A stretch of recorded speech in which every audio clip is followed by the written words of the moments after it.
प्रणाम। मु कटक को जड़े छोट कवयित्री। मोर कवितार शीर्षक टिकी फूल। भगवान का प्रार्थना मु आकृति करिया को जाउची। टिकी फूलटिए कर महाप्रभु, टिकी फूलटिए कर गलारे तुमर झुलिबी प्रभुए, होई टिकी फूल हार।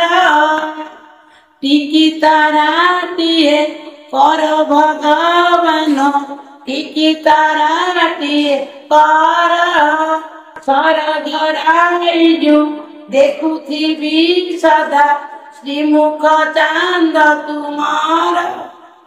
टिकी सारिटिए कर भगवान, टिकी सारिटिए कर दिन राति बसी ताउथिबी सदा नाम शंख चक्रधर।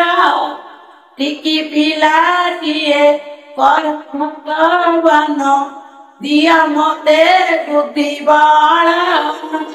तब नाम जपी दुनिया दंडरे करिबी सर्व सफल। जय जगन्नाथ।